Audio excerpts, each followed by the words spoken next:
Control shift are कर लो, जिसके नहीं कुछ भी हार्ड रीसेट हो जाएगा तो खुल जाता है।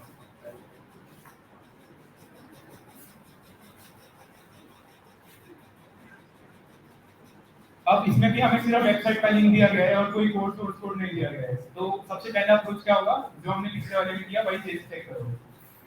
तो ट्राई करो और मुझे बताओ कि कुछ मिला कि नहीं मिला।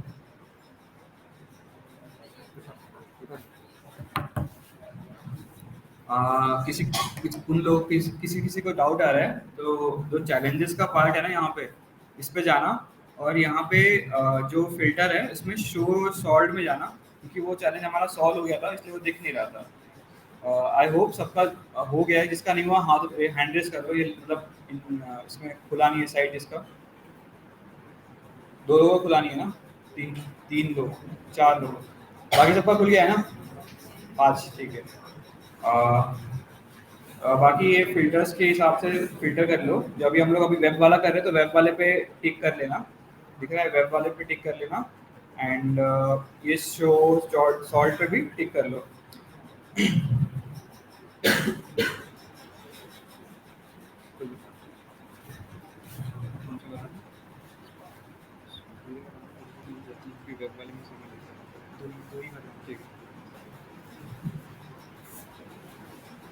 ऑलराइट, तो अब इसके अंदर सोर्स कोड रिव्यू करो तुम लोग। तो तुम्हें दिख रहा होगा कुछ कुछ मतलब जैसे पिछले में हमें एक हिडन या फिर एक कमेंट टाइप कुछ नहीं मिल रहा है इसके अंदर। तो किसी का दिमाग में आ रहा है क्या कर सकते हैं?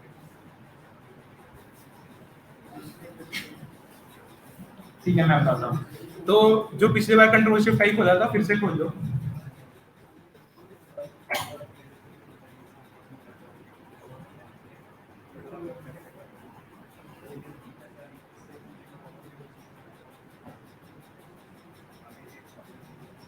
अब हम लोग क्या करेंगे, जो developer tools control shift type करके खोला था उसमें हम नेटवर्क वाली टैब में जाएंगे। और हम नेटवर्क वाली टैब में क्यों जा रहे हैं, क्योंकि हम देख रहे हैं कि क्या रिक्वेस्ट उस सर्वर को जा रही है और क्या क्या हो रहा है उसके अंदर। तो अब तुम नेटवर्क टैब खोला तो सर्वर तो ऑलरेडी लोड हो चुका है, रिक्वेस्ट जा चुकी है, रिस्पांस आ चुका है, तो तुम्हें रिफ्रेश करना पड़ेगा ताकि तुम रिक्वेस्ट फिर से देख सको। तो F5 दबा दो और तुम्हें दिखेगा वो टैब के अंदर काफी कुछ पॉपुलेट हो गया है। अब इसके अंदर कुछ देखो, कुछ अजीब सा दिख रहा है क्या, जो तुम्हें अनऑब्वियस लग रहा है कि शायद नहीं होना चाहिए था।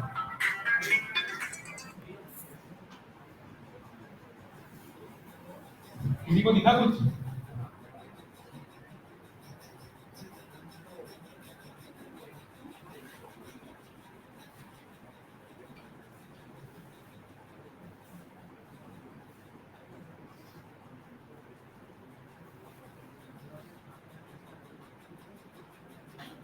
देखो जो नेम लिखा है उसके अंदर एक फाइल दिख रही है इज एडमिन करके।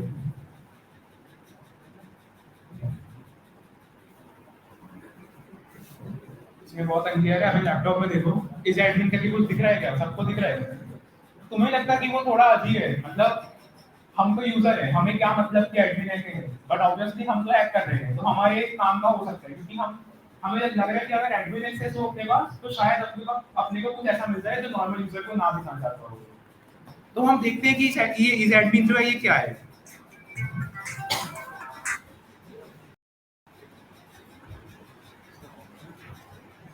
तो इसमें तुम देखोगे तो बेसिकली तुम्हें यहाँ पे जब जो नेटवर्क टैब था, तुम्हें इनिशिएटर करके एक टैब दिख रहा है। उस इनिशिएटर में क्या आता है, वो फाइल आती है जो उस फंक्शन को कॉल कर रही होगी, जो तुम्हारा नेम के अंदर है उसको जो भी फाइल कॉल कर रही होगी वो फाइल उसमें आ जाएगी, इनिशिएटर में आएगी। तो यहाँ पे तुम देखो एक जावास्क्रिप्ट फाइल है जिसका नाम है index65f76711। सबको मिला है?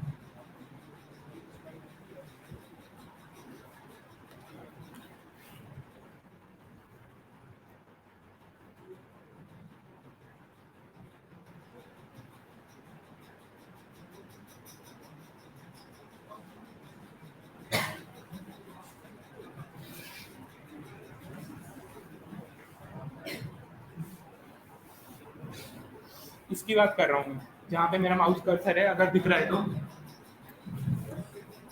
ये फाइल दिख रहा है सबको? इस फाइल को ओपन करेंगे। लाइट मोड ट्रैक कर सकते हैं क्या? पीछे से बिल्कुल नहीं दिख रहा होगा कि लाइट होता है। लाइट मोड मुझे पता ही नहीं कहाँ पे होता है। मतलब system wide light mode on होता है। System wide light mode on.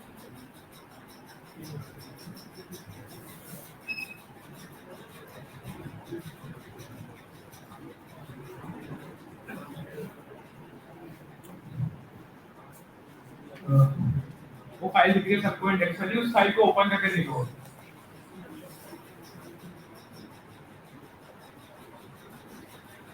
उस पर क्लिक करो तो वो दिख जाएगा।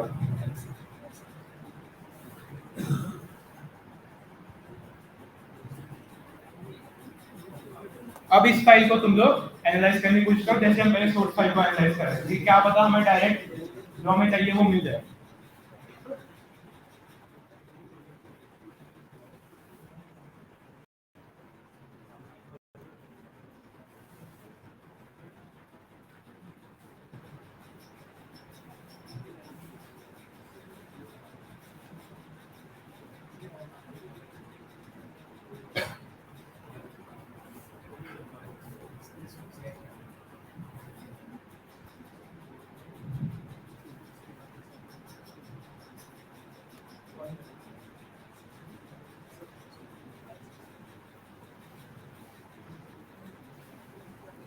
तो तुम देखो मैंने क्या किया, उस फाइल का लिंक जो है उस पर चला गया। बेसिकली राइट क्लिक करके न्यू टैब में खोला उस फाइल को, तो तुम देख सकते हो ये कुछ रीडेबल कोड है, राइट। तो ये काइंड ऑफ जिस ऑब्फस्केशन की मैं बात कर रहा था वही ऑब्फस्केशन है। तो इसको हमें रिवर्स करने का तरीका क्या है कि इसको तुम कॉपी करो सारे कोड को, एक ब्राउजर टैब में जाओ और लिख दो जावास्क्रिप्ट ब्यूटीफायर लिख।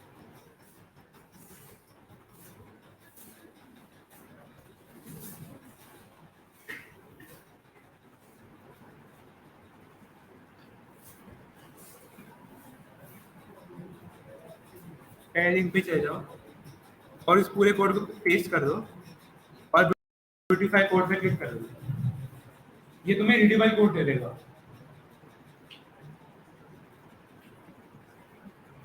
अब लाइक जब भी तुम फ्री हो तुम इस कोड को देख सकते हो, बट लाइक अगर तुम ध्यान से देखोगे तो नीचे एक बेस 64 का स्ट्रिंग मिल जाएगा।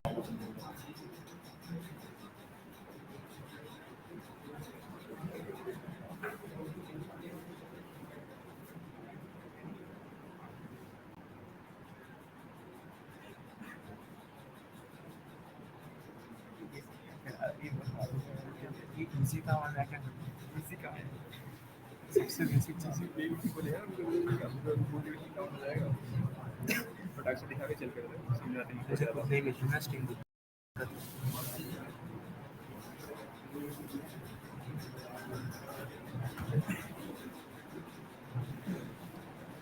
ठीक है, एनीवेज टाइम का थोड़ा सा कंस्ट्रेंट है, इसमें तुम ढूंढोगे तो तुम्हें बेस 64 का स्ट्रिंग मिल जाएगा। वो बेसिकली जब तुम इस एडमिन वाली पार्ट पे जाओगे तो उसके नीचे ही वो स्ट्रिंग पड़ा है, वो स्ट्रिंग बेस 64 में है, उसको डिकोड करोगे तो तुम्हें फ्लैग मिल जाएगा।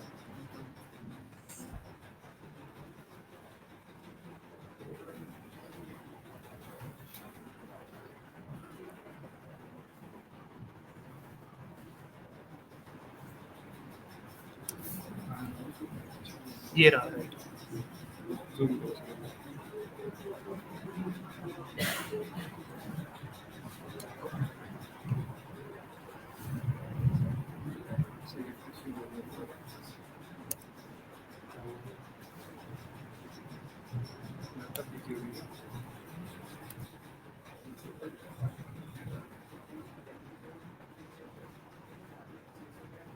फुल स्क्रीन कर दिया इसको पहले बंद करो। S11 से होता है क्या कर रहे हो? फुल स्क्रीन बंद कर, नहीं बंद हो गया, बंद। ये तुम्हारा ये टैब बंद कर, उसमें नहीं वो नहीं आना।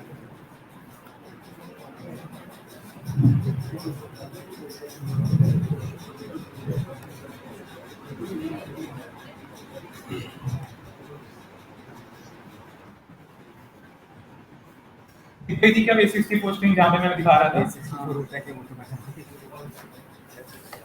बेस 64 बेसिकली एक इनकोडिंग होती है, तो हमें प्लेन टेक्स्ट को छुपाना है अगर, तो उसके लिए इनकोड करते हैं। तो तुम नेट पे सर्च करोगे base64 डिकोडर और उसको स्ट्रिंग डालोगे तो जो तुम्हारा प्लेन टेक्स्ट स्ट्रिंग था वो वापस मिल जाएगा, जो तुम्हारा फ्लैग है।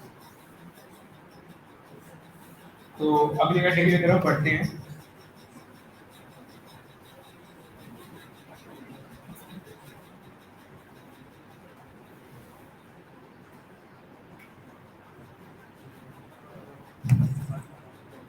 तो किसी को वेब में अगर इंटरेस्ट आता है तो रिसोर्सेज क्या है, तुम्हें प्रोटोकॉल्स के लिए पढ़ना पड़ेगा। ओएसआई लेयर मॉडल का थोड़ा थोड़ा एडवांस चाहिए। इन दोनों की ये स्लाइड तुम्हें मिल जाएगा, इसमें लिंक्स हैं।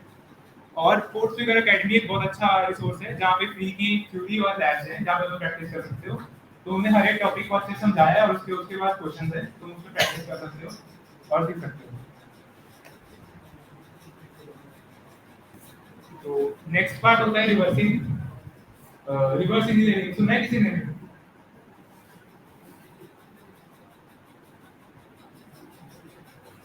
सुना है? बोलना चाहोगे क्या होता है? तो जोर से बोल थोड़ा सा।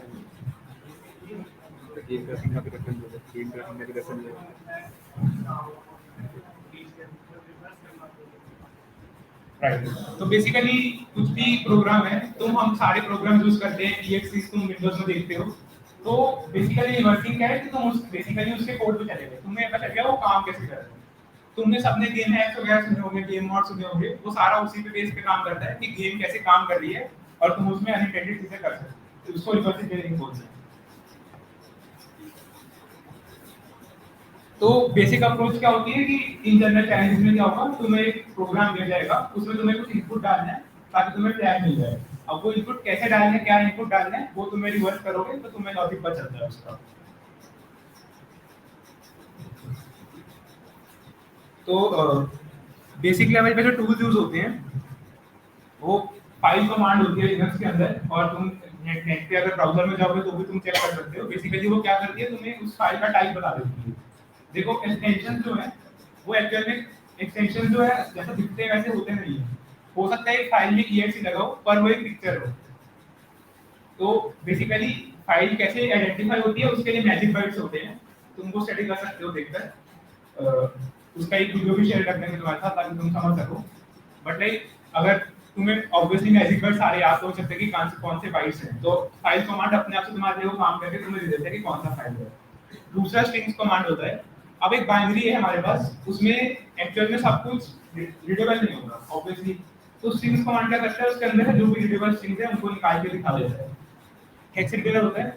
हर एक प्रोग्राम जैसे बाइनरी में रिप्रेजेंट हो सकता है, हेक्स में भी रिप्रेजेंट हो सकता है, और हेक्स एडिटर भी वही काम करता है। उसके अलावा हम डीकंपाइलर यूज करते हैं। डीकंपाइलर होते हैं, गीदरा होता है, आइडा होता है, बाइनरी निंजा होता है, सब काम एक ही करते हैं, तुम कोई भी यूज कर सकते हो। बेसिकली वो क्या करता है, तुम उसमें एग्जीक्यूटेबल डालोगे वो तुम्हें कोड देगा। अब वो कोड बिल्कुल करेक्ट नहीं होता है, तुम्हें बहुत कुछ से चेक करना पड़ता है उसके अंदर, वो कोड बिल्कुल क्लीन नहीं होता है, पर वो बहुत ज्यादा हेल्प कर देता है। क्योंकि अगर तुम असेंबली मेकिंग में इंस्ट्रक्शन पढ़ने लगे तो बहुत टाइम लग जाता है, तो वो काफी ज्यादा स्पीड अप कर देता है प्रोसेस को। और अगर तुम्हें डाउनलोड करने का मन नहीं है, सिर्फ चेक करना है, तो dogpool.org एक साइट है, उस पे सारे ये डीकंपाइलर तुम्हें मिल जाएंगे, उस पे तुम ऑनलाइन चेक कर सकते हो। तो रिवर्सिंग का चैलेंज देखते हैं।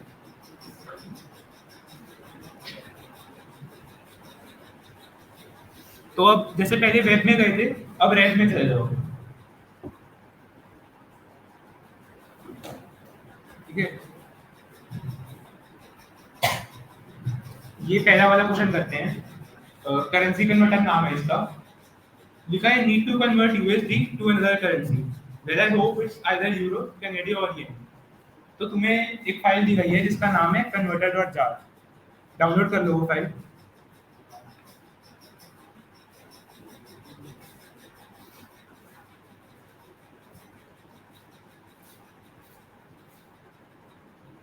अब ऑनलाइन अब जो आइडा और मैंने जो पहले डीकंपाइलर्स बताए थे वो सी के डीकंपाइलर है। हर लैंग्वेज का अपना डीकंपाइलर होता है। जावा के लिए तुम ऑनलाइन सर्च करोगे तुम्हें आराम से मिल जाएगा। तो ऑनलाइन ही हम वेब में करते हैं।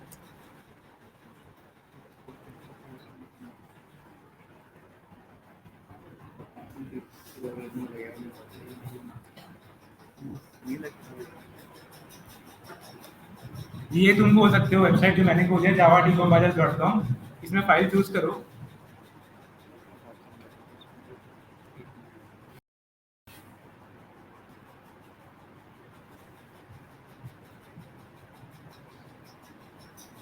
और अपलोड एंड डिकम्पाइल पे क्लिक कर लो। हाँ, जो लोग फॉलो नहीं कर पा रहे हैं, इट्स ओके, थोड़ा सा है, ये मिड लेवल पे है। लाइक फॉलोइंग, अगर ये समझ में नहीं आ रहा है तो इसे हम रिकॉर्ड भी कर रहे हैं। अगर समझ में नहीं आ रहा तो वापस आप इसे देख सकते हो, ठीक है। सेकंड टाइम देखोगे थोड़ा थोड़ा आइडिया लगने लगेगा। फर्स्ट टाइम में तो थोड़ा सा लग रहा होगा ओवरवेलमिंग तुम लोगों को, लेकिन धीरे धीरे समझ में आएगा। देखो मेन डॉट जावा है, करेंसी कन्वर्टर जावा है। सी का कोर्स कितने लोगों को है और किस किस को सी का आइडिया, मतलब जिनका होगा इतना तो पता होगा ना कि फर्स्ट फंक्शन जो हम लिखते हैं सी में वो मेन होता है। जिनको नहीं है वो सीख जाओगे, कोडिंग तो सीख जाओगे। तो सबसे पहला फंक्शन मेन होता है। सिमिलरली जावा में भी वही होता है।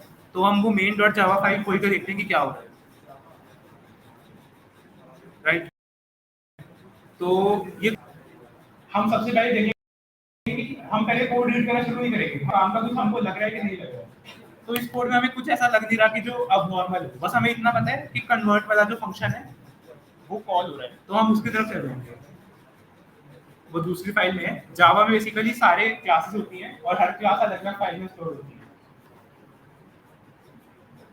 ये हमारी वो फाइल है और इसमें तुम्हें दिख रहा होगा फ्लैग, नीचे ही फ्लैग था। तो इसमें कुछ ऐसा था, हमें ज़्यादा कुछ काम नहीं करना पड़ा, डायरेक्टली हमें कोड रिवर्स करके ही फ्लैग मिल गया। ठीक है, सबको फ्लैग मिल गया सबको।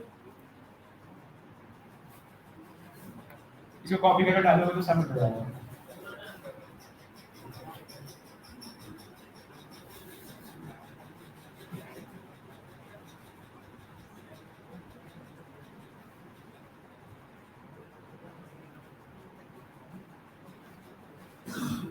तो रिसोर्सेज रिवर्सिंग में किसी को इंटरेस्ट आता है तो बेसिकली कोई भी डिकम्पाइलर उठाओ और उसमें थोड़ा थोड़ा खेलना शुरू करो, कैसे काम करते हैं, यूट्यूब से सीख सकते हो। और एक बार वो आ गया तो तुम्हारा काफी ज्यादा काम तो हो गया। उसके बाद चाहिए कोड समझने की और रीड करने की। Once you know how to read and write code you can do it easily. और अगर ज्यादा एडवांस होना तो एक लिंक दे रखा है, उसमें प्रॉपर एक पूरी कोर्स है, वो तुम फॉलो कर सकते हो, साथ साथ में उसके वो सीख सकते हो। अब तुम लोगों के लिए टास्क है, ये क्यूआर स्कैन करो।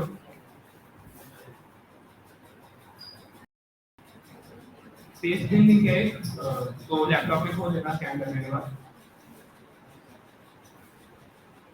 कुछ कोड है, तुम्हें बताना है क्या कर रहा है। कोई फ्लैग नहीं है, बस एक कोड है जिसका सबसे पहले होगा हाथ खड़ा करके बता सकते हैं क्या होगा।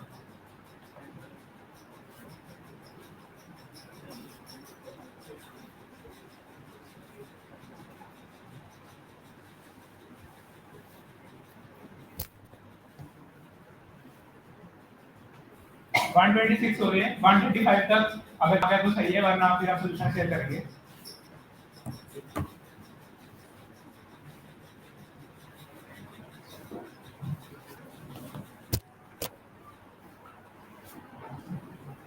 ग्रुप में मैं क्यूआर शेयर कर देता हूँ, लिंक शेयर कर देता हूँ मैं किसी को।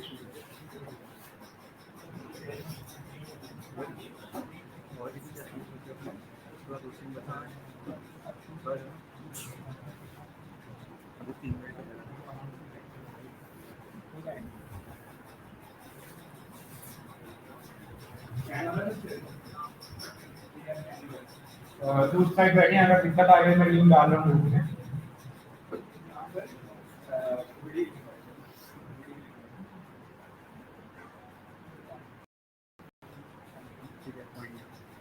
फेसबुक का लिंक सबको आ गया होगा, ग्रुप में देखिए लिंक को नहीं जाता।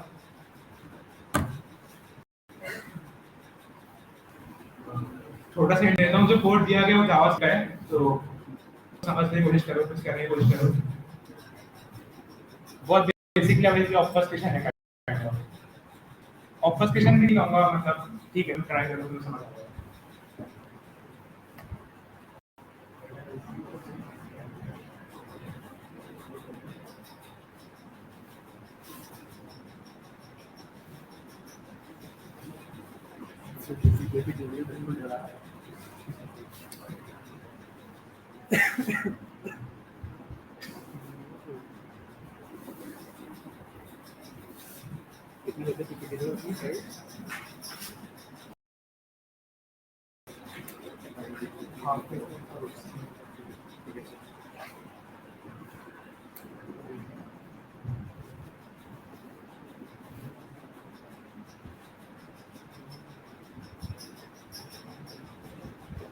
ओके ठीक है, फर्स्ट सॉल्व आ गया है।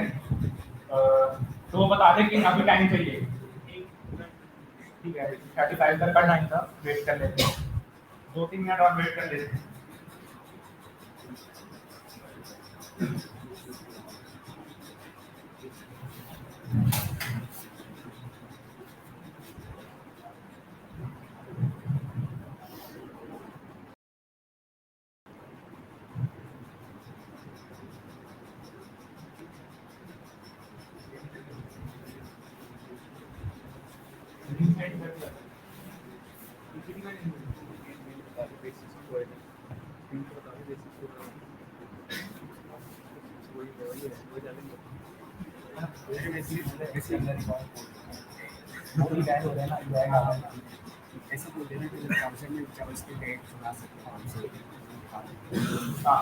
वैसे जावास्क्रिप्ट के तुम्हें कुछ कंपाइलर डाउनलोड करने की जरूरत नहीं होती, तुम ब्राउजर में जो कंसोल था वहां पे डायरेक्टली वो जावास्क्रिप्ट कोड से रखोगे तो वो चल जाता है, तो तुम उसको पेस्ट करके चेक कर सकते हो कि क्या हो रहा है।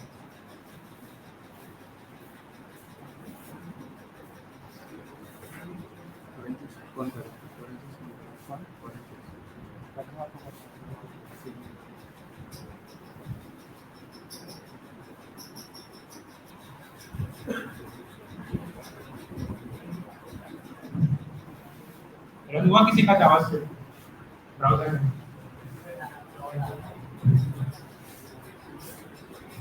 किसने कुछ बोला था यहाँ से, क्या बोला था? हाँ, वही वही कर रहा है basically।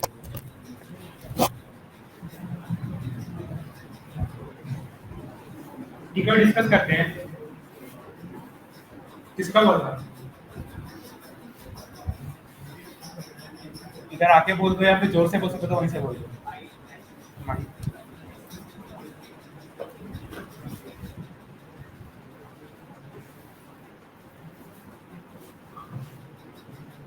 बेसिकली पहले नेटवर्क सर्च किया था, उसमें इवैल नेटवर्क लिखा था, नेटवर्क सर्च क्या करते हैं तो उसका बेस 64 एनकोड किया, तो साइबर टेक पे बेस 64 डिकोडर में डाला और जो जावा का कोड है वो आ गया, उसमें एक फाइल है 157 और एक कुछ लिस्ट है, तो एक स्ट्रिंग देता है वो, उसमें ith इंडेक्स पे जो टेक्स्ट में लिस्ट में एलिमेंट है उसका सॉर्ट करना है बाइंड करके आई मॉड्यूल को बनाने।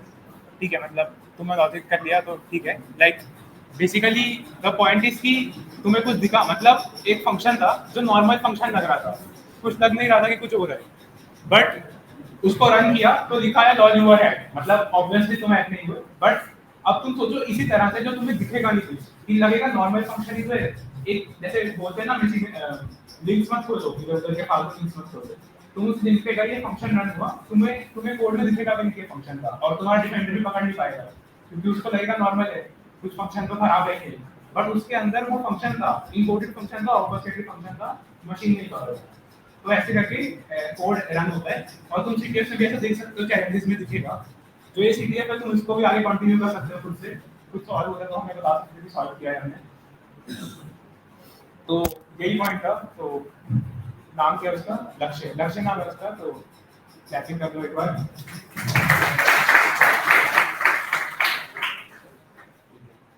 तो फॉरेंसिक्स यश भैया,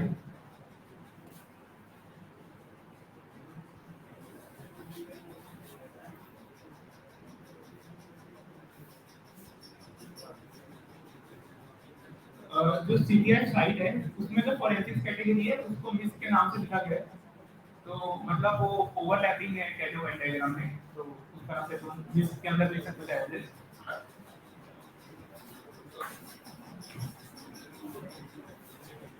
फॉरेंसिक्स का आइडिया है किसी को? वैसे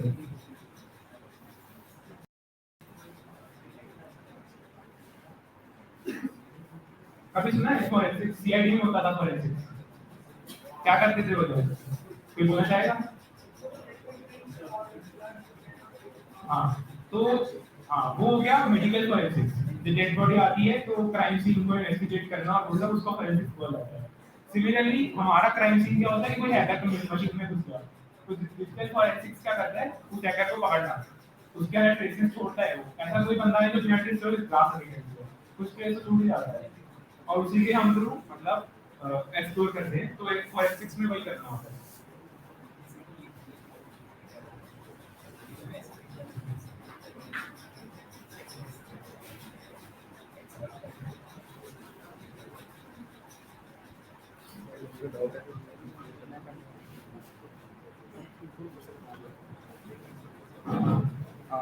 ठीक है। सो फॉरेंसिक्स का थोड़ा आइडिया तो उसने बता दिया होगा क्या होता है। फॉरेंसिक्स तुमने देखा होगा, सालू के पता है ना, तुमने सीआईडी देखा होगा ना, सीआईडी सबने देखा। तो उसमें जो फॉरेंसिक्स का लैब होता है उनका, वहाँ पे वो लोग जब क्राइम होता है तो उसके बाद वो लोग इन्वेस्टिगेशन करते हैं। तो फॉरेंसिक्स नथिंग बट इन्वेस्टिगेशन। तो हम लोग यहाँ पे भी इन्वेस्टिगेशन ही करेंगे। तो इन्वेस्टिगेशन हमारा यहाँ पे क्या हो रहा है, डिजिटल प्लेटफॉर्म पे हो रहा है। तो यहाँ पे हम लोग का डिटेल में क्या होगा, फाइल्स होंगे, वेबसाइट्स होंगी, कोड्स होंगे, जो हम लोग मतलब इन्वेस्टिगेट करेंगे।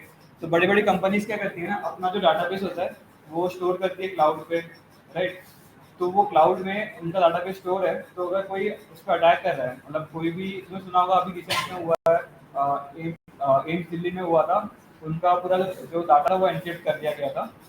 उसको रैंसमवेयर अटैक बोलते हैं, सुना होगा तुमने, तो रिसेंट में अभी न्यूज़ आई थी। तो उसमें बेसिकली होता क्या है कि कोई अटैकर उस पूरे डाटा को अपने पासवर्ड से लॉक कर देता है। तो वो पासवर्ड का जो की है वो कोई ढूंढ नहीं सकता, कोई मतलब क्रैक करने में बहुत मुश्किल होता है पासवर्ड क्रैक करना। तो बेसिकली वो उस पासवर्ड के लिए रैंसम मांगता है कि तुम्हें तुम्हारा इतना वाइटल हमारा इंफॉर्मेशन है, हमने उसको हैक कर दिया है, मतलब एनक्रिप्ट कर दिया है, तो उसको तुमको वापस रिट्रीव करना है। उसके लिए पासवर्ड लगेगा जो हम तुमको देंगे जब तुम हमें रैंसम दोगे, पैसा दोगे। तो बेसिकली अभी हमारा एज अ फॉरेंसिक एनालिस्ट क्या काम होता है कि तुम्हारे पास फाइल्स आएंगी, डाटाबेस आएगा। उस डाटाबेस को तुम्हें एनालाइज करना है कि एग्जैक्टली कहाँ से इन्फिल्ट्रेट हुआ है, अटैकर कहाँ से मतलब अटैक करने का ट्राई किया है। तो ये बेसिकली इसमें ज़्यादा अभी तक जो हुआ उसमें बहुत कोड वगैरह ज़्यादा सब सर के ऊपर से जा रहा था। फॉरेंसिक थोड़ा लाइटर साइड में है, इसमें बस फाइल से तुमको इंटरेक्ट करना है। और बेसिकली इसमें अप्रोच क्या होती है ना कि उसका नाम होता है स्टेगनोग्राफी, ठीक है। स्टेगो मतलब होता है तुम्हारा कि स्टेगो मतलब होता है शायद ये होता है फॉरेंसिक्स का एक पार्ट है स्टेगो का मतलब। और स्टेगनोग्राफी क्या करता है, it's a method through which you analyse the files. तो यहाँ पे हम लोगों ने स्टेगो चार्ट में बहुत कम इंफॉर्मेशन दी होती है, और हमें एक चेक करना होता है कुछ प्री डिफाइंड कमांड्स होते हैं जो तुम्हें हम लोग रिसोर्सेज देंगे, उसमें तुम्हें कमांड्स दिख जाएंगे। वो कमांड्स को तुम्हें यूज करना होता है और उससे हम एनालाइज करते हैं उस फाइल को। तो नॉर्मल जैसे फोटो की फाइल है, अगर तुम्हें पता करना है, किसी बंदे ने तुम्हें फोटो भेजी, तो तुम्हें पता करना है कि उसमें क्या डाटा है, उसमें कहाँ से फोटो ली गई है। तो अगर तुम्हें फोन में आता है तो उसमें डिटेल्स का एक ऑप्शन होता है। अगर तुम्हें किसी ने नोटिस किया होगा तो फोटो खींचने के बाद तुम्हारे गैलरी में कैमरा क्या मतलब कोई भी फोटो में एक डिटेल्स का ऑप्शन होता है। वो डिटेल्स कहाँ से आती है, कोई भी फाइल का एक मेरा डाटा होता है, मेरा डाटा को वो मेरा डाटा उस गैलरी में दिखता है डिटेल्स। उसको एनालाइज करना इज नथिंग बट फॉरेंसिक्स। सो इसमें काफ़ी टूल्स यूज होते हैं, ये सब ठीक है यार, मतलब चिल कर दो इसे, ठीक है। और रिसोर्सेज के लिए हम लोग तुम्हें लिंक देंगे और कुछ यूट्यूब वीडियोस भी है जो काफ़ी चीज़ें बता देंगे तुम्हें। हमारा इस वर्कशॉप का मेन एम ये है कि तुम्हें बस आइडिया लगे। ये नहीं चाहते कि तुम यहाँ से आके तुम बस अभी CTF दे दोगे, ऐसा नहीं है, ठीक है। अभी तुम्हें पूरा एक महीना या फिर दो हफ्ते तो दिए जाएंगे, जिसमें मतलब तुम्हें रिसोर्सेज भी दे देंगे हम लोग। एंड कुछ भी डाउट होता है तो हम लोग हैं, ठीक है, बता देंगे। सो दिस वाज इट, मतलब फॉरेंसिक्स का यही पार्ट था। बाकी फिर पॉन का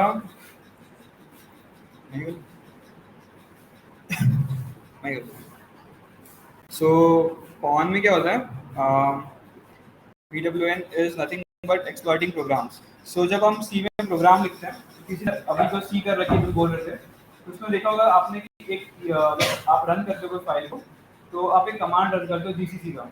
आपने सबने GCC डाउनलोड करा होगा सबसे पहले, तो एक कंपाइलर जो होता है सबने करा होगा। तो GCC के थ्रू हमारा एक फाइल एक exe एग्जीक्यूटेबल बनता है। जब तुम सी में प्रोग्राम लिखते हो तो एग्जीक्यूटेबल बनता है। तो उस एग्जीक्यूटेबल को हमको रिवर्स करना है कि मतलब एग्जीक्यूटेबल से पता करना है कि कोड क्या लिखा गया था। इज नथिंग बट रिवर्सिंग, मतलब उसमें हमें is nothing but reversing, right? तो कॉन में रिवर्सिंग का भी पार्ट आता है, ठीक है। एक तो रिवर्सिंग का पार्ट आ गया। तो हमारे इसमें हमारा ऑब्जेक्टिव क्या होता है कि जो हमारा रिवर्सिंग से हमें कोड पता चला है, उस कोड को हमको इन्फिल्ट्रेट करना है, मतलब उसमें हमें कुछ वर्नेबिलिटी दिख रही है, तो उसको उस तरह से इन्फिल्ट्रेट करना है कि वो कोड ब्रेक हो जाए। तो दैट्स नथिंग बट कॉन। ये हमारा अप्रोच, तुम्हें अप्रोच तो बता दिया, reversing and then breaking the program. तो मैं ऊपर ऊपर बता रहा हूँ, ऊपर ऊपर ही समझो, अभी अभी के लिए ज़्यादा डीप में जाओ मत। मैं रिसोर्सेज भेजूंगा तब जाना, अभी जाओगे तो सब सर के ऊपर से जाएगा। बाकी कुछ रिवर्सिंग के टूल्स होते हैं, डीबगर होता है, जीडीबी नाम का एक डीबगर होता है, बस ये जान लो ये कुछ होता है। और एक पॉन टूल्स नाम की एक लाइब्रेरी होती है पाइथन में, जो जिसका यूज़ करके हम लोग उस कोड को लिखते हैं और प्रोग्राम को एक्सप्लॉइट करते हैं। इसके भी कुछ रिसोर्सेज हैं, जैसे pon.college एक वेबसाइट है जहाँ पे लाइक लिटरली बेसिक से चैलेंजेस होते हैं जो तुम्हें लाइक बिगिनर लेवल से एक्सपर्ट लेवल तक ले जाते हैं। तो दैट्स अ वेबसाइट pon.college। उसके बाद आ गया क्रिप्टोग्राफी। क्रिप्टोग्राफी का हमने बताएगा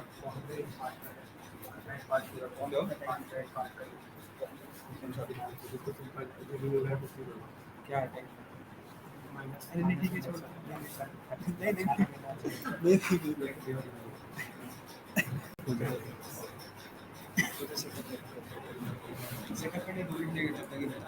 हाँ,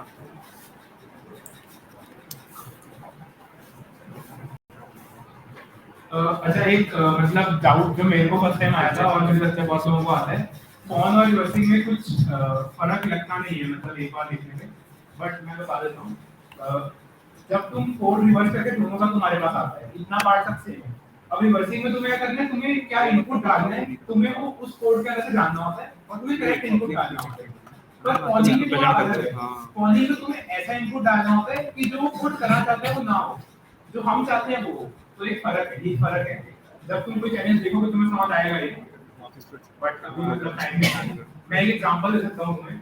मान लो कि प्रोग्राम में तुम्हें बोल रहा है कि मनी ऐड करो बैंक के अंदर, मतलब ऐसा कह सकते हो कि तुम्हारे पास कुछ 100 रुपीज है और एक कोई शॉप है जहाँ पे जो फ्लैग है वो 1000 रुपीज का है और बाकी सब चीजें 10 रुपीज की। अब अनलिमिटेड 10 रुपीज की चीजें और एक 1000 रुपीज का फ्लैग है और 100 रुपीज का तुम्हारे पास अकाउंट बैलेंस है। अब उसमें तो जब तुम इनपुट डालोगे तो वो तुमसे पूछेगा कि कितने नंबर ऑफ 10 क्या खरीदना है। तुमने अगर फ्लैग डाला होगा तुम्हारे पास सफिशिएंट बैलेंस है, तुमने अगर 10 रुपए वाली चीज खरीदनी है तो तुमने अगर 3 डाल दिए तुम्हारा 30 माइनस हो जाएगा, 70 रहेगा। पर अब इसमें एक ट्रिक है, अगर तुम उसके अंदर -4 डाल दो तो वो क्या करेगा, -4 × 10 करेगा और उसमें तुम्हारे वजह से माइनस कर देगा, तो 100 माइनस ऑफ -40 हो जाएगा, तो तुम्हारा स्कोर 140 हो जाएगा तुम्हारे पास वैसे। ये बात, ये पॉइंट समझ आया? तो अब तुम क्या करोगे, 90 ऐड -90 कर दोगे उसके अंदर, तो 900 ऐड हो जाएगा और 1000 ऊपर चला जाएगा। तो ये एक बेसिक एग्जांपल था हमारा। तो इस सीक्रेट में एक्चुअली ऐसा क्वेश्चन है, फर्स्ट क्वेश्चन ये शायद कौन सा हो, तुम ट्राई कर सकते हो। थोड़ा अलग है, मैंने इसका एग्जांपल बना के दिया पर उसमें लॉजिक नहीं है, तुम सोच सकते हो।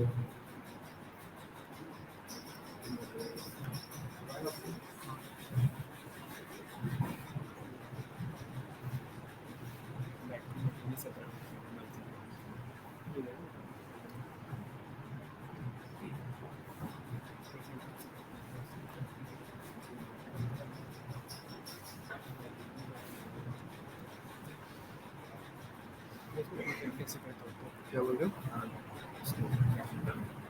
शेयर नहीं, शेयर नहीं होता है, कहाँ से होता है? कोई इसमें कर रहा है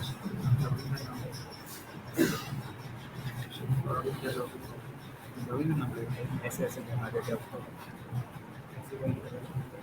नहीं, साइन अप करना पड़ेगा।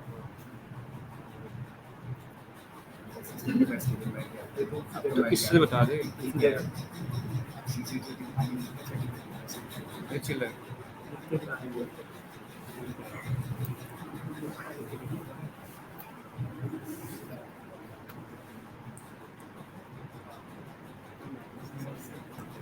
किसने वो चैलेंज जो मैं बोल रहा हूँ फर्स्ट वाला,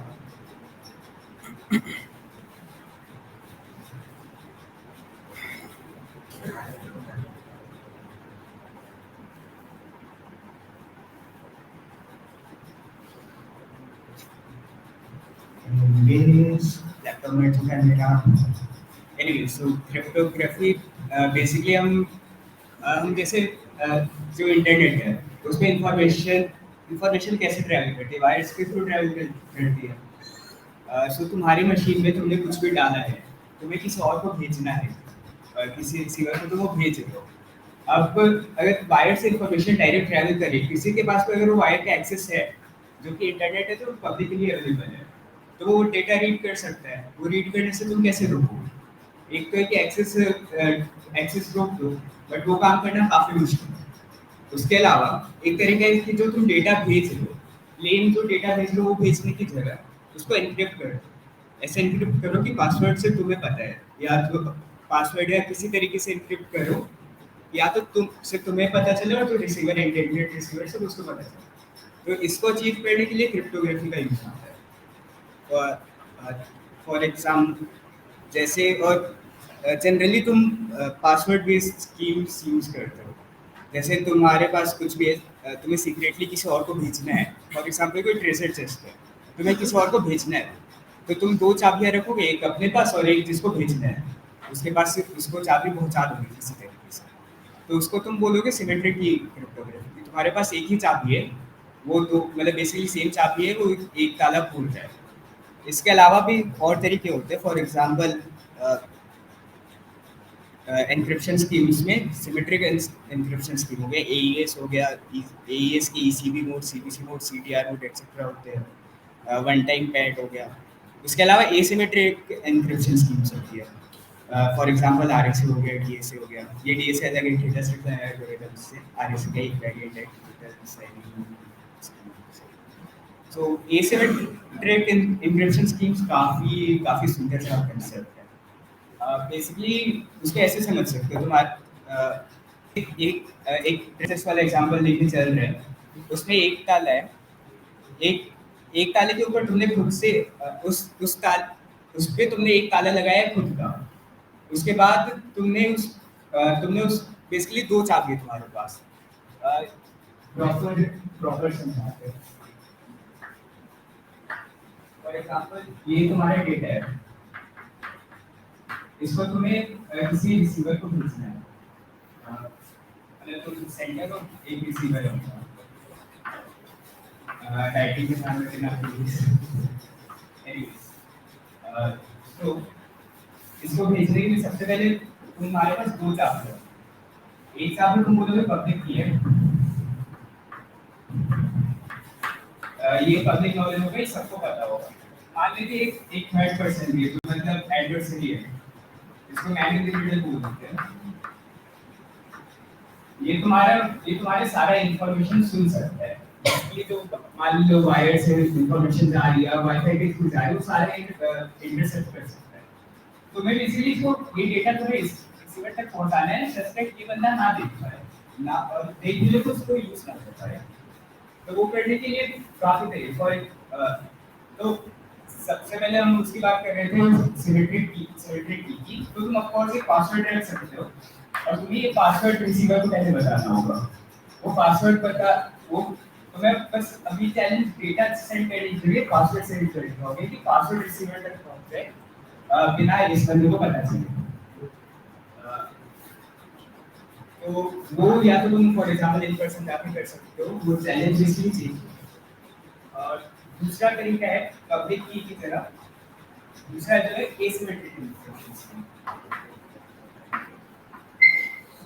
एसिमेट्रिक एन्क्रिप्शन स्कीम में एक ऐसा है, तुम्हारे एक पब्लिक की होगी जो सबको पता है, और तुम्हारे पास जो डेटा सेंड करना चाह रहे हैं, तुम्हारे पास एक प्राइवेट की होगी जो सिर्फ तुम्हें पता है। ऐसा जो सेंड नहीं करना चाह रहे, जो रिसीव करना चाह रहे, बेसिकली उसके पास होगी। तो ऐसा होगा, ऐसा कुछ होगा कि रिसीवर सर्वर से मांगेगा कि मेरे को डेटा चाहिए। अब सर्वर को पता है कि ये बंदा भी सुन रहा है, इसको डेटा नहीं पहुंचना चाहिए। तो ये बंदा ऐसा करेगा, जो भेजने वाला है, इस डेटा को इस पब्लिक की के थ्रू एन्क्रिप्ट करेगा। ठीक है, अब ये डेटा एन्क्रिप्ट हो चुका है पब्लिक की थ्रू। ये रिसीवर के पास जाएगा, रिसीवर के पास इसकी चाबी इस पब्लिक की को रिवर्स करने का तरीका है।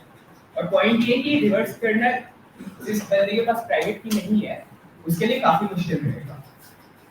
ये तो कि मतलब थ्योरेटिकली कैसे काम करता है इन पर्टिकुलर मतलब कंक्रीट एग्जांपल ये था।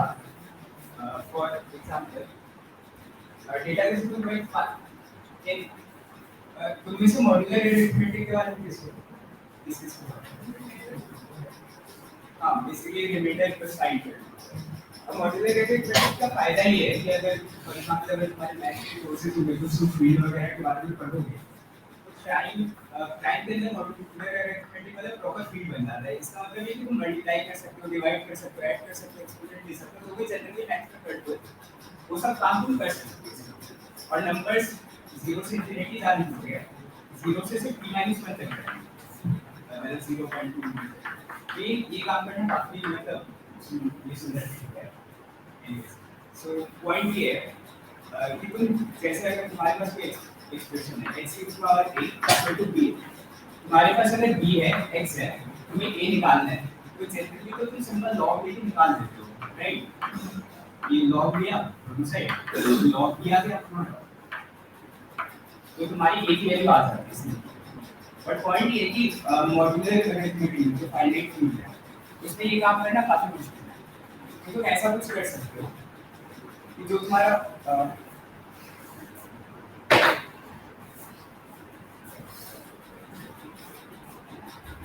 तुम ऐसा कुछ कर सकते हो कि जो मैसेज है तुम्हारा पब्लिक की तुम बेसिकली दो प्राइम दोनों काफी बड़े एक p एक q ठीक है।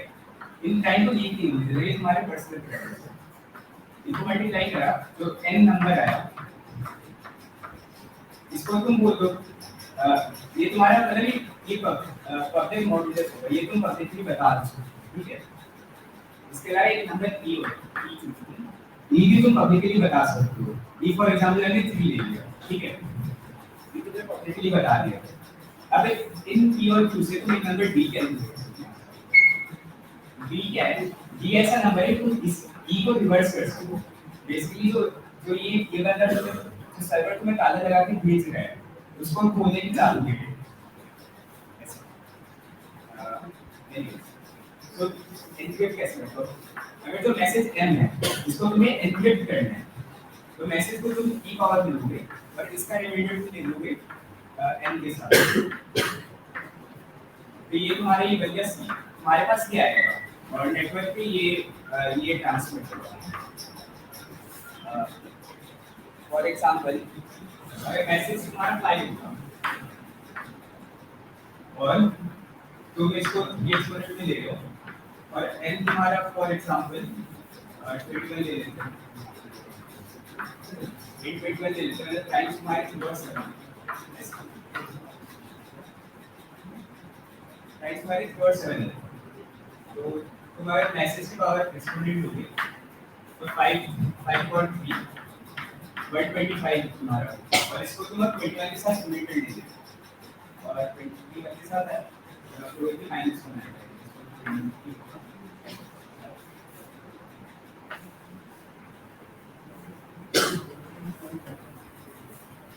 तो मतलब तुम वायर से ये मैसेज सेंड करोगे 20 ऐसा।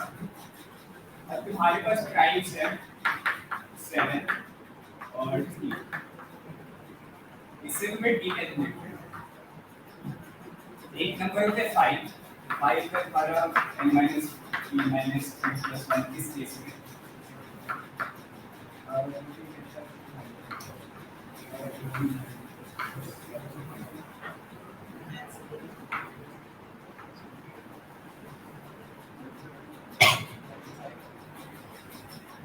हाँ तो बेसिकली 5 10 आ जाएगा इस केस में आएगा ना।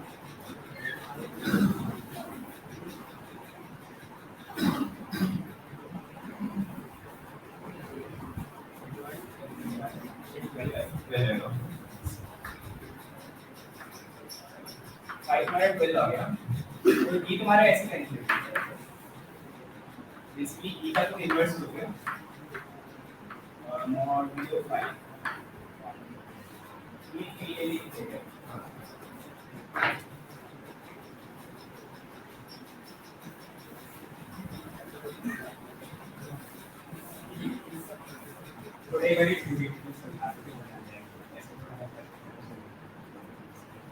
हमारा एल्गोरिथम ऐसे चलेगा, कोई रिसीवर है, इसको डेटा चाहिए, इसके पास दो, इसके पास बेसिकली क्या है, इसके पास एन है, ई है और पी और क्यू है, कोई रिसीवर इसके डेटा चाहिए, तो सेंडर है, इसके पास पहले एन है, ई है और इसके पास मैसेज जो भेजना है, जो सेंडर है उसके पास एन है, ई है और मैसेज है, जो भेजना है उसको रिसीवर के पास एन, ई, पी, क्यू है और ये सेम, और जो जो अटैकर है बेसिकली अटैकर के पास एन है और ई है, पॉइंट ये है एन बेसिकली मीन टू बेसिकली, तो सेंडर क्या करता है, आरएस में होता है, सेंडर टू में जो एम है, एम की पावर ई मॉड्यूलो एन हो जाएगा, सेंडर टू ये हो जाएगा,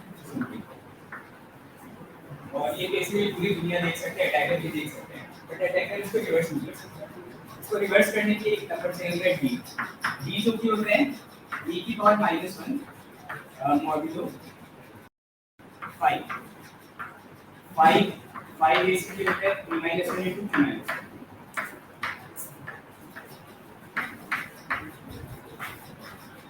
तो जैसा कि बोला कि हम लोग एक्सपोनेंट वगैरह कुछ भी ले सकते हैं किसी भी नंबर के अंडर मॉड्यूलो के अंदर, तो ई की पावर -1 भी ले सकते हैं, इसका कहने का मतलब बस इतना है कि ये एक ऐसा नंबर है जैसे d into d करोगे तो एक 1 आ जाएगा अंडर, तो इस नंबर का फायदा ऐसा कि अगर तुम इस नंबर को जो ये n की पावर एक मिल रहा है इसको अगर तुम c लोगे, तुम c की पावर अगर d लोगे, ये जो c आया है इसकी पावर d लोगे तो ये इक्विवेलेंट होगा n की पावर e इसकी पावर d ले लो जो कि इक्विवेलेंट होगा n की पावर e d ले लो, and as it turns out Euler का एक थ्योरम कहता है कि इस जो एक्सपोनेंट है ये mod n है, इसको mod n निकालना है तुझे, तो तुम पहले एक्सपोनेंट को mod 5 निकाल सकते हो, एक्सपोनेंट को पहले mod 5 निकालना, अब ये mod 5 में नंबर ही ऐसा दिया था कि mod 5 बना है, तो बेसिकली पॉइंट ये था कि ये सारा करने के बाद अगर तुम सिंपल d पावर रेज कर दोगे तो तुम्हारे पास n वापस आ जाएगा, तो मतलब ऐसे टर्म्स ऑफ कि एक तरीका ऐसा एग्जिस्ट करता है कि तुम डायरेक्ट शेयर कर सकते हो मैसेज विदाउट मतलब विदाउट ये कॉम्प्रोमाइजिंग, बेसिकली आरएससी का फर्स्ट क्लास डिस्क्रिप्शन था, तो इसलिए था क्योंकि चैलेंजेस आरएससी के चैलेंजेस काफी कॉमन है, आरएससी का काम ये कि आरएससी का मेन जैसे यहाँ पे हमने देखा था कि हमें पहले की शेयर करनी है सिमेट्रिक वाले की, तो आरएससी का मेन काम की को शेयर करना है, उसके बाद हम एईएस यूज करते हैं, क्योंकि आरएससी थोड़ा एक्सपेंसिव है computation wise, AES symmetric cipher है, जैसा तुम नॉर्मली सोचते हो कि पासवर्ड जैसे काम करता है, एईएस वैसा है, एईएस में भी काफ़ी सारी टाइप्स है, फॉर एग्जांपल ईसीबी है, सीबीसी है, सीडीआर है, ईसीबी मोड यूज नहीं होता जनरली क्योंकि ये ब्रेकेबल है, ब्लॉक साइफर है, इसका ये मतलब कि अगर तुम सेम ब्लॉक को दोबारा डालोगे तो सेम आउटपुट आएगा, ये सुनने में लग रहा है ऐसा होना चाहिए बट ऐसा नहीं होना चाहिए क्योंकि काफ़ी आसानी से रिवर्स हो जाएगा। इसके अलावा ओटीपी है, एक काफ़ी इंपॉर्टेंट है, XOR ऑपरेशन पता है, XOR काफी मतलब काफी देख चुके, काफी यूजफुल ऑपरेशन है और इन्फोसेक में काफी काम करता है। XOR बेसिकली ये काम करता है, अगर तुम्हारे पास XOR की बेसिकली दो मेन प्रॉपर्टी है जिसमें कॉम्पिटेटिव है, ये XOR भी है, इसको अगर तुम दोबारा B के साथ XOR करोगे, ये सिमिलर XOR के रिप्रेजेंट कर रहे हैं, दोबारा B के साथ XOR करोगे ये वापस A दे देगा, ये प्रॉपर्टी हमारे XOR पे हमारे ये बस ये काम आता है। इसके अलावा XOR का वही पॉइंट है कि तुम जनरली इजीली रिवर्स नहीं कर सकते अनलेस तुम्हें B की वैल्यू पता हो, ऐसा तो XOR का जो है तो OTP जो वन टाइम पैड है, इसका मतलब ये है कि तुमने एक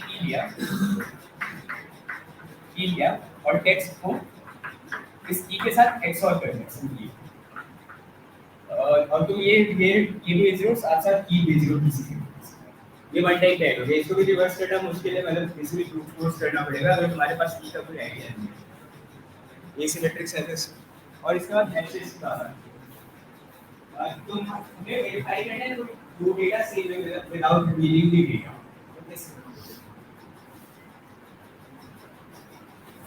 हमारे पास ये डेटा ए है, सर्वर के पास ये डेटा बी है। तुम्हें तुम्हें सर्वर को बताना है कि ए तुम्हारे पास जो है वो बी के बराबर ही है, बट तुम बेसिकली सर्वर के थ्रू किसी वायर से कनेक्ट करो ना, यहाँ पे लोग सुन सकते हो, ये डेटा पब्लिकली रिवील नहीं करना, सर्वर को भी पब्लिकली रिवील नहीं करना। तो तुम कैसे बताओगे सर्वर को कि मेरे पास ये डेटा है? तो इसके लिए तुम्हारे पास आती चीजें हैशेस। तो हैशेस स्कीम्स काफी सारी है, फॉर एग्जांपल SHA-256 नाम सुना होगा, SHA-256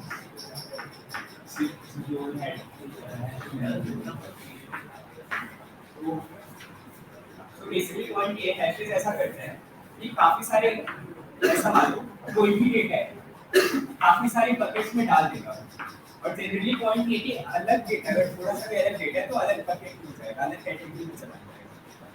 अब पॉइंट ये कि ये डेटा इस कैटेगरी में गया, ये वाला दूसरा डेटा भी इस कैटेगरी में गया, तो हम लोग काफी मतलब काफी कम प्रोबेबिलिटी है कि ये दोनों डेटा अलग हो, काफी ज्यादा प्रोबेबिलिटी है कि दोनों डेटा सेम हो, ऐसा।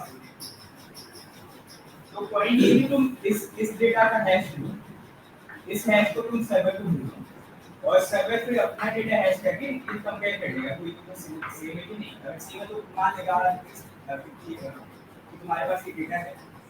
पॉइंट ये है कि ये हैश रिवर्स करना काफी मुश्किल है।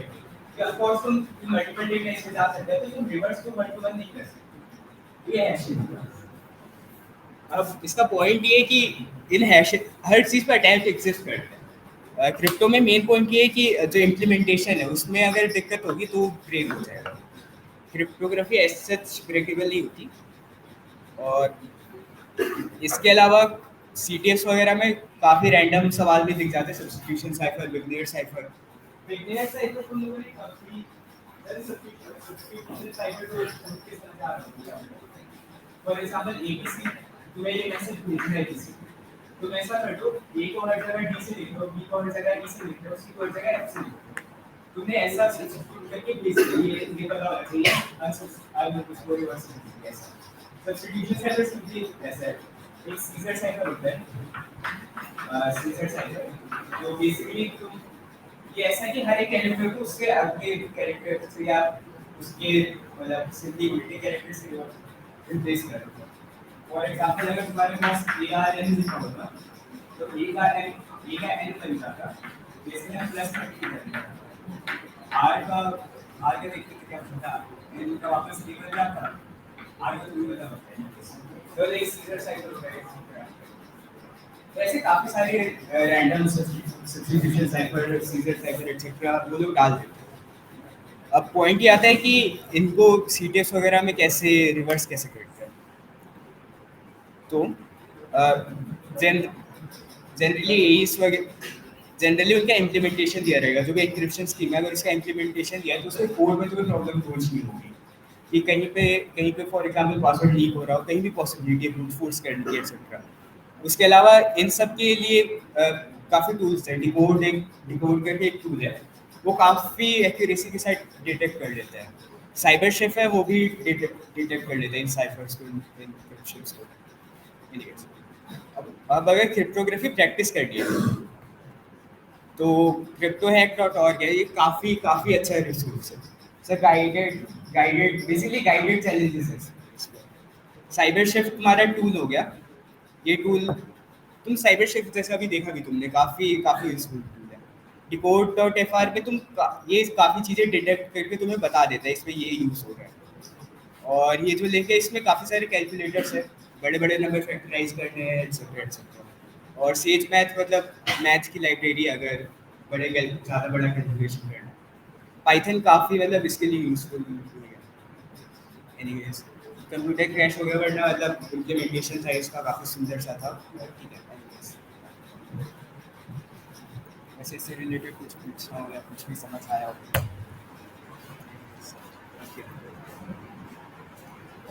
कोसेंट।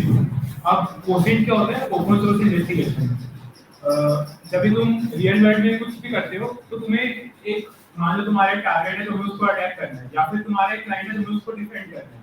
तो जब तक तुम्हें उसके बारे में हिस्ट्री नहीं पता होगी कि वो जो क्लाइंट है, मान लो क्लाइंट है जिसका अटैक हो सकता है, तुम उसको डिफेंड कर रहे हो या फिर तुम किसी का अटैक कर रहे हो, अगर तुम्हें उसके बारे में कुछ पता ही नहीं होगा तुम क्या अटैक करोगे उसके बारे में, राइट?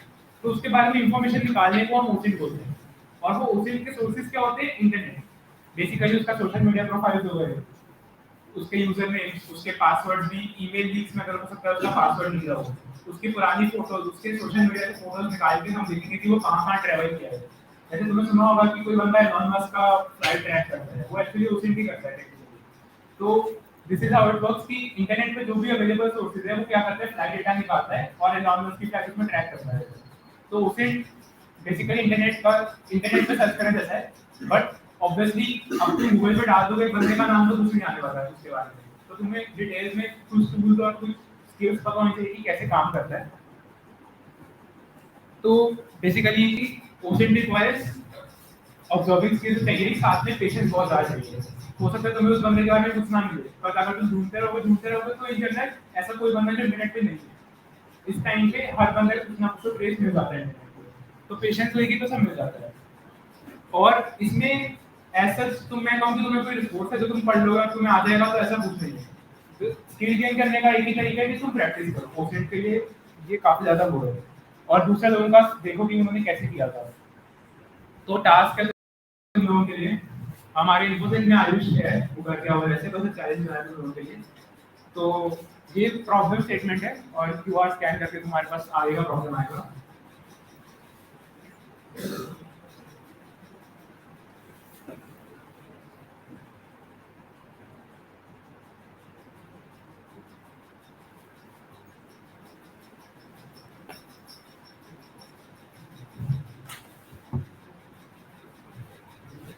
टू 6 हो रहा है, 2:15 तक का टाइम है। पिछली बार की तरह अगर किसी का आता है तो हाथ खड़ा करके सोल्यूशन का।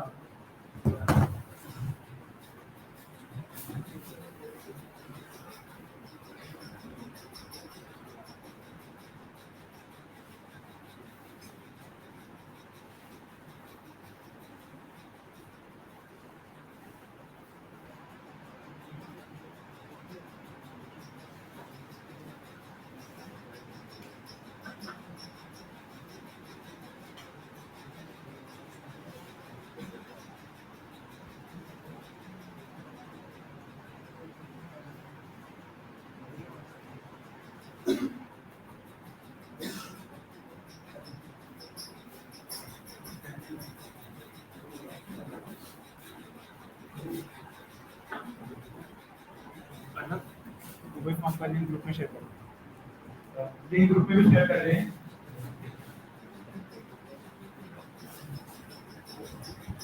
बहुत ही सिंपल चैलेंज है, कुछ ज्यादा मत सोचना इसमें, जो लिखा है लिटरली वही करना है। तो इसमें लिंक है गूगल फॉर्म, इसमें गूगल फॉर्म डालना है, उसमें नहीं लिख दिया इसमें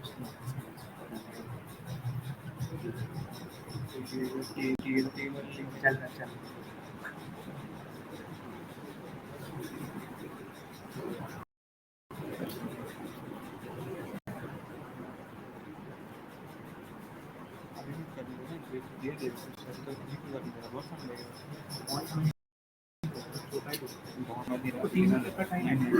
ऐसा मत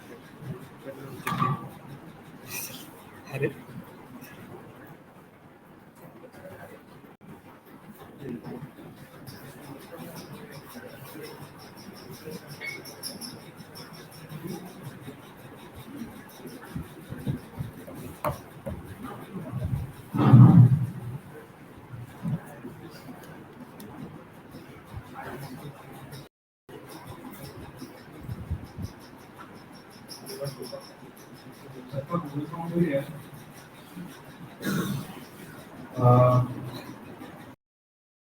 अच्छा, एक टूल होता है यूजर ने रिवर्स करने के लिए, बट मैं गूगल पे सर्च करो और उससे प्रोसीड करो, उसमें काफी चीजें रहेगी।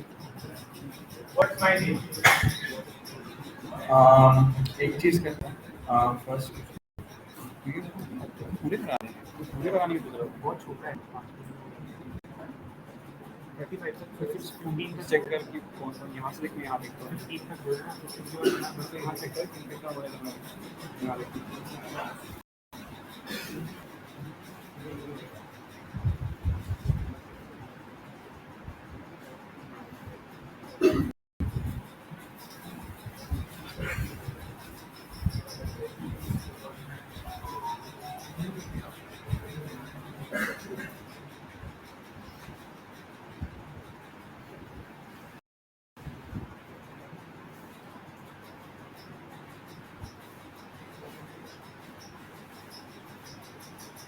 Basically, I used to stop at night.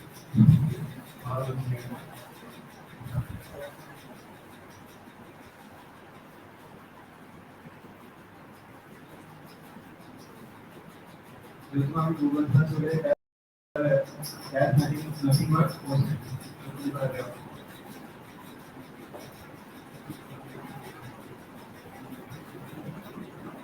तो मैं उसके पोस्ट का आईडी होगा उसमें आपको जो प्रोफाइल फोटो है वो तुम्हारे क्यूआर कोड में भेज देंगे तो you can match that you are on right वे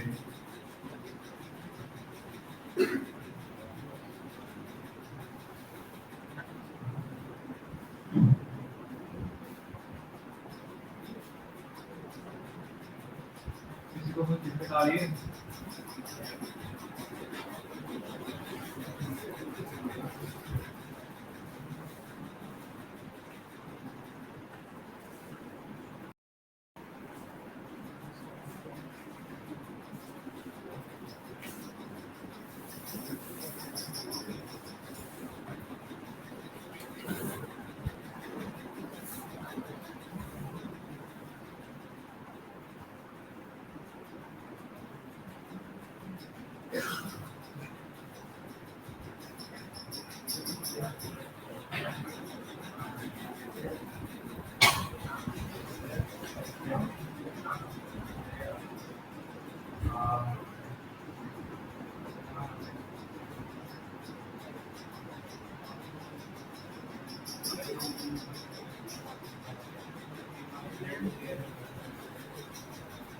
वहाँ पे लिंक लिखा है लिंक का फील्ड है वो उधर अपना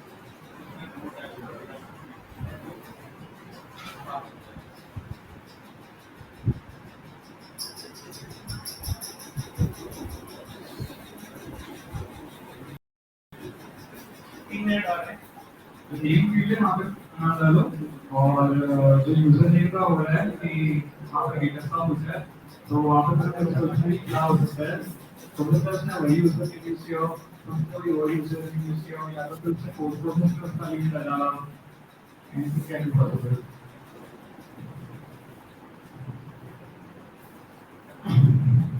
ये कंटेंट जो कर रहे हैं स्टार्ट कर रहे हैं तो वही होता है जो तो बोलते हैं अभी जैसे अगर तुम लोग किसी यूजर को सर्च कर रहे हो वैसे हमें चैलेंजेस में क्या दिया जाता है फोटो दी जाएगी मतलब कोई रैंडम सी प्लेस की और फिर की जगह कहाँ की है तो that also is a part of process to search करेगा कि वो कहाँ से है वो फोटो ध्यान उसका यूजर ने ईमेल आईडी दिया है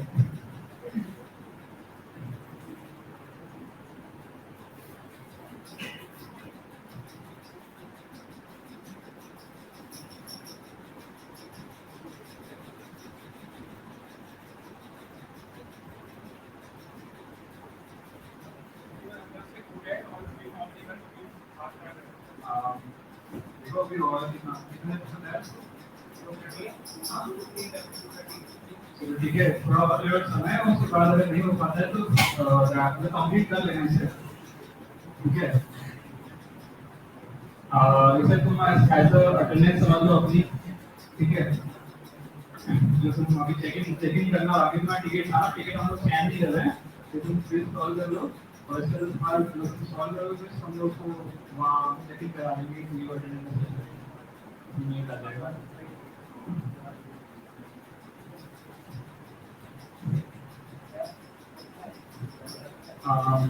टाइम कंसेप्ट हो पाता है तो ठीक है, नहीं हो पाता है तो you are free of time.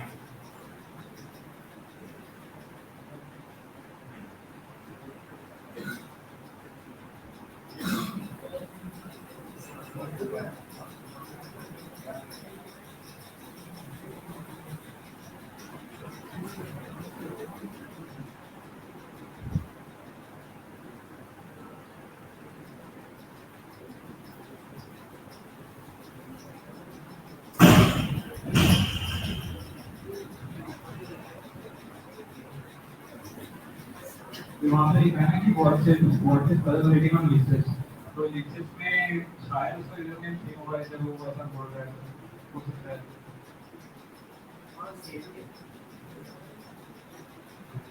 leases होता है कैसा होता है, नहीं करते लाइक अगर तुम एक ये तुम मैन्युअली सर्च कर रहे हो ना हर एक वेबसाइट का नाम डाल अगर तुम एक वेबसाइट है what's my name dot app, अगर तुम वहाँ डालोगे ना तो वहाँ पे तुम्हें हर एक नाम से रिलेटेड कितने के अकाउंट अलग अलग वेबसाइट पर अवेलेबल है वो आ जाएंगे। So this is what you are doing manually, वहाँ पे डालोगे आ जाए साइट पर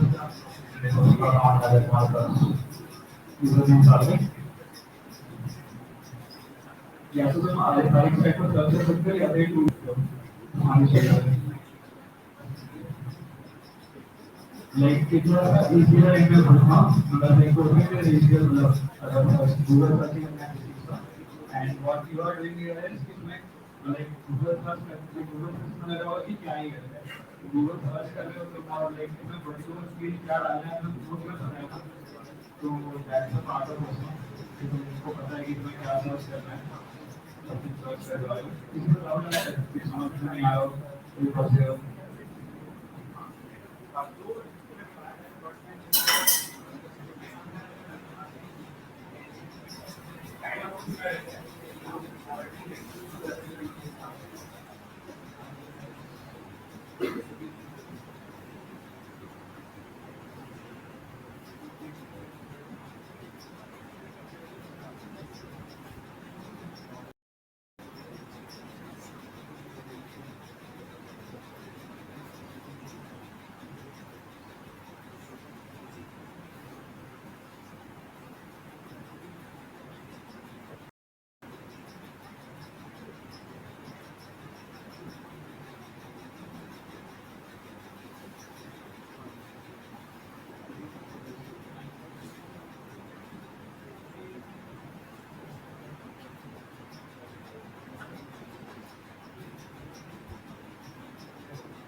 काम क्या कैसे कर रहा है वो काम ऐसे कर रहा है कि तुम लोग तो मैन्युअली सर्च कर रहे हो हर एक वेबसाइट से, तुमने कोड को सर्च किया फिर उसका यूजर नेम डाला, वैसे ही वो टूल खुद से कर ले रहा है एंड उसके बाद उस वेबसाइट को सेव करके, सेविंग पता होगी सबको, नहीं पता होगी तो लाइक वो क्या करता है, सेविंग क्या होती है आर्टिस्ट का एक लाइब्रेरी है सेव, जो सेव कर पाता है मतलब सेव क्या करना, जो तुम्हारा HTML है उसमें जो टेक्स्ट है ना उसको एक्सट्रैक्ट कर लेता है बेसिकली, उसको एक्सट्रैक्ट करके दे रहा है उस साइट पे, तो वो उसका वर्किंग है साइट का।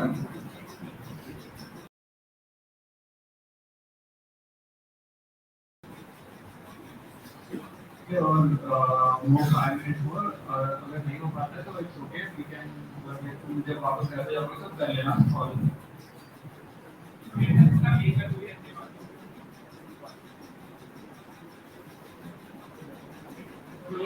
ठीक है बच्चे बाकी सब हो गए, इसके एक है दो बच्चे बाकी सब हो गए, ठीक है नाइस वेरी गुड।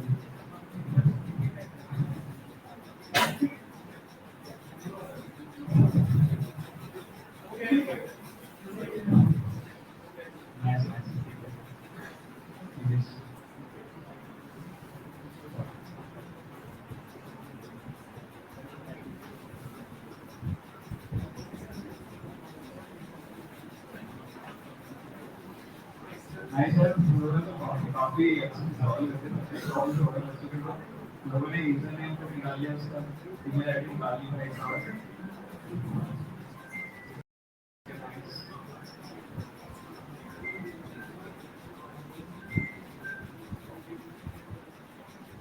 ये थोड़ा सा इंटरेस्टिंग लग रहा होगा किसी को, आई नो चाहिए इजीली है, बोरिंग लग रहा होगा तो पूरा पार्ट है, इसको देखने में थोड़ा सा इंटरैक्टिव और मेरे सर्विसेज वगैरह आ जाते हैं कभी-कभी। हाँ, कोचिंग सेंटर का ये वेबसाइट है जहाँ पे सारे टूल्स अवेलेबल होंगे उस के लिए। टूल्स मतलब बेसिकली क्या करते हैं, वो वही गूगल सर्च करते हैं बेसिकली। हाँ, ये सर्च करते हैं। इसी से जैसे और सब बदल रहा है, इसी से कैसा वेबसाइट है जहाँ पे लाइक प्लेटफॉर्म ऑनलाइन प्लेटफॉर्म कैसे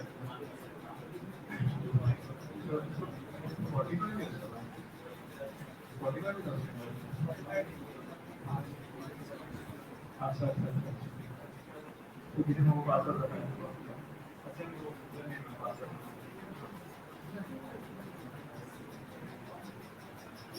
Okay, so I think yeah, almost क्या हो रहा है, so yeah, nice, very good. बस ये make sure करना कि सभी अपना नाम सही लिखा हो वहाँ पे टीम में।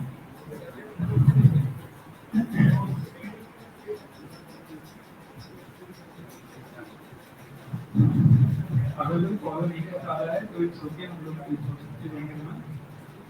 हाँ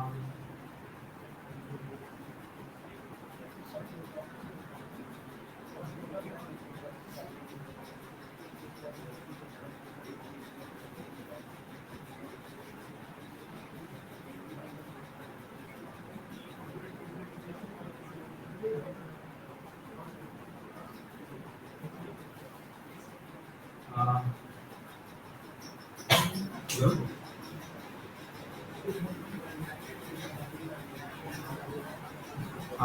टेक्नोलॉजीज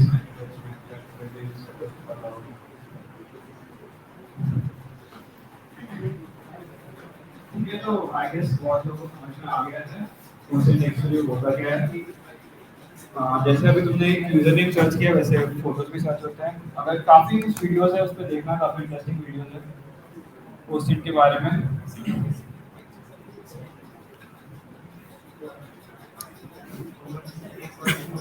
इस बार बोलना है कि लिनक्स और पाइथन सीखना है।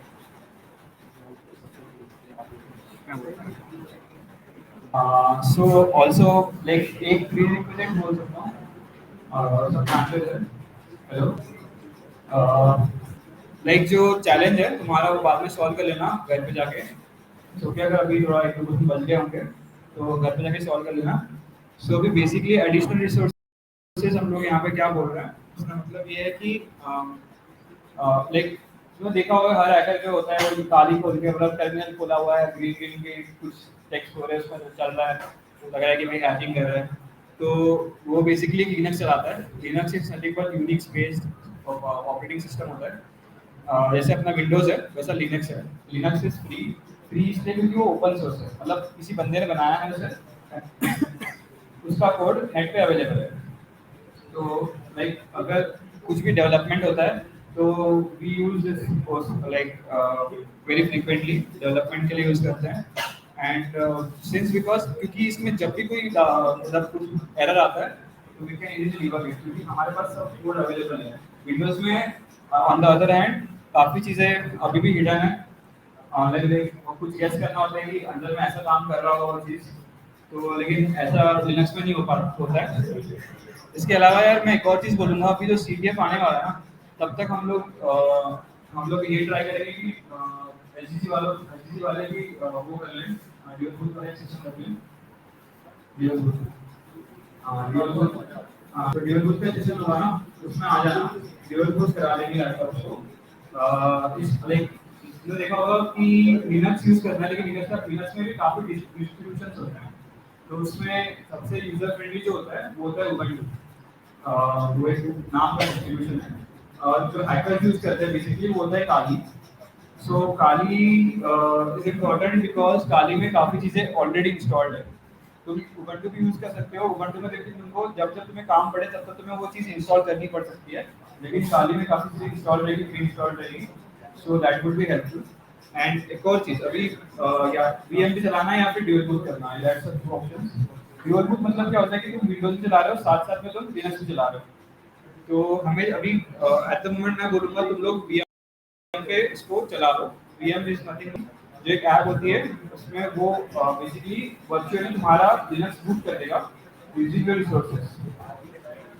तो मैं रिकमेंड करूँगा कि तुम वीएम यूज़ कर लेना, उसके बारे में हम रिसोर्सेज भेजेंगे। एंड एक और चीज़ ये है कि लाइक यहाँ पे एक बेसिक ये भी होता है कि तुम्हें स्क्रिप्टिंग आनी चाहिए। सो स्क्रिप्टिंग के लिए स्क्रिप्टिंग इज नथिंग बट कि तुम कोई एक लैंग्वेज पकड़ लो, लाइक आई वुड रिकमेंड कि पाइथन यूज़ कर लो। पाइथन से तुम कुछ भी स्क्रिप्ट हुआ तो तुम वो स्क्रिप्ट लिख सकते हो। उसके लिए हमने ट्यूटोरियल्स ऐड कर दिए हैं यहाँ पे, ऑफिशियल डॉक्यूमेंटेशंस भी है, तो वो फॉलो कर लेना। वहाँ पे कोई दिक्कत हो रही है?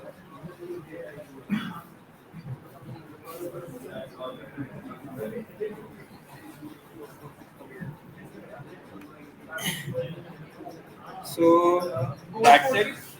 कोर फोर्सेस का आंसर 63080 है, रॉन्ग आ रहा है गूगल फॉर्म में, शायद स्पेसेस का कुछ दिक्कत हो गया, बट आंसर 63080 है। नाउ हो गया 63080। Sir hello. So hello. ये जो सेशन का कंक्लूजन पे आता है, हम लोग सीडीएफ कंडक्ट करने वाले हैं अब कमिंग 2-3 हफ्तों में, है ना। कमिंग 2-3 वीक्स में हम लोग सीडीएफ कराएंगे। तब तक तुम्हारे पास काफ़ी समय है, you can like learn from whatever resources we are going to provide through emails. तो तुम ईमेल पे ध्यान रखना, ईमेल्स आएंगे तुम्हारे। Sir hello. That's it. और जो सीडीएफ होगा ना, that would be the entry point. अगर तुम्हें कॉप्स में आना है, so that would be the entry point कि सीडीएफ में तुम्हारा परफॉर्मेंस देखा जाएगा एंड उस बेसिस पे तुम्हारा सिलेक्शन होगा if you want to join infosec group. So infosec group में अगर ज्वाइन करना है तो सीडीएफ में पार्ट लेकर उसमें कुछ मतलब जो भी चैलेंजेस रहेंगे सॉल्व करना पड़ेगा।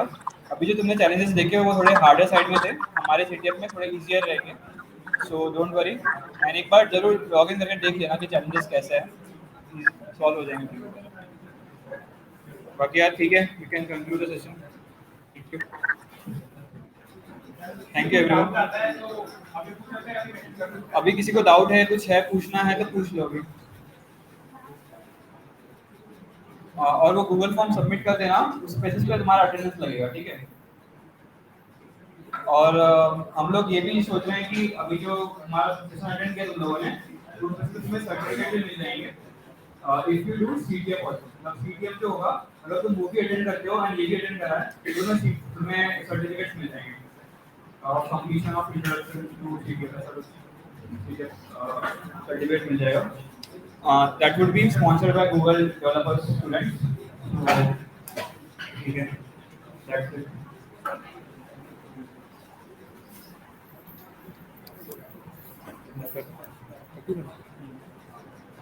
पीपीटी का पीडीएफ आ जाएगा सबके पास, तो और रिसोर्सेज का भी फिर से भेज देंगे, पहले भेजा था एक बार वैसे। मिड एंड चैट में डाला था स्टार्टिंग। अच्छा गूगल फॉर्म यहाँ डाल दो।